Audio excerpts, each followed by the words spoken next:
एक पार्टी थी जो आजकल तिहाड़ में मिलती है। ये बता दे कौन सी ऐसी पार्टी है जिसका 40% नेतृत्व जेल में हो और बाकी जाने को तैयार बैठा हो। बड़े गठबंधन में आने की जो एक तौर तरीके होते हैं, उसका एक कल्चर होता है, उसकी इनको समझ नहीं है। किसी के साथ भी काम करने की समझ नहीं है। आदत इसलिए नहीं है क्योंकि इनकी सारी पॉलिटिक्स पूरी दुनिया पर उंगली उठाने की है। आम आदमी पार्टी की दिक्कत क्या है कि उनके पास जो एक सामान्य सार्वजनिक पटल पर एक किस तरीके से बातचीत करनी चाहिए, किस तरीके से औरों से व्यवहार करना चाहिए, उसकी कोई सीख नहीं है।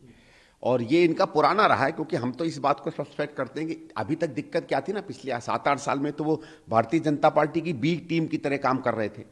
अब हो सकता है उनको लग रहा हो कि भारतीय जनता पार्टी को उनकी ज़रूरत नहीं है, इसलिए वो इंडिया अलायंस की तरफ देख रहे हैं। और ठीक है, इंडिया अलायंस के कुछ लोगों ने कहा कि भाई इनको भी इंक्लूड कर लीजिए, भले ही छोटी पार्टी हो, एक आध राज्य में हो, लेकिन इनको इंक्लूड करने की एक बात चल रही है।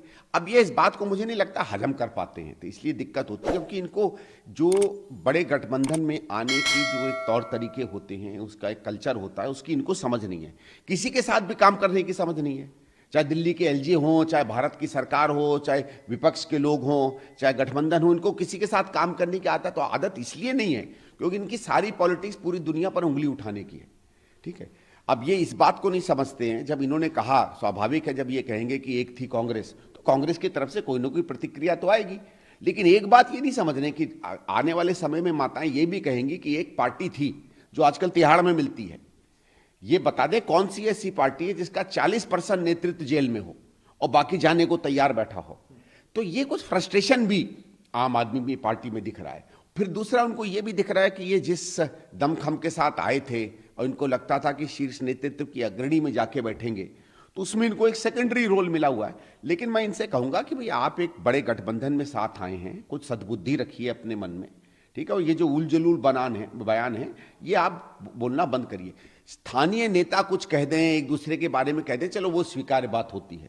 तो आप अगर बड़ी इनिंग्स खेलना चाहते हैं तो बड़ी इनिंग या बड़े टेस्ट खेलने का फिर आप में सहूर भी होना चाहिए। नमस्कार, मैं हूं मानक गुप्ता। अगर आपको हमारा ये वीडियो पसंद आया हो तो इसे लाइक और शेयर जरूर करें, और हां, हमें सब्सक्राइब और फॉलो करना ना भूलें ताकि आप देश और दुनिया की कोई खबर मिस ना करें। तो जुड़े रहिए हमारे साथ और देखते रहिए न्यूज़ 24।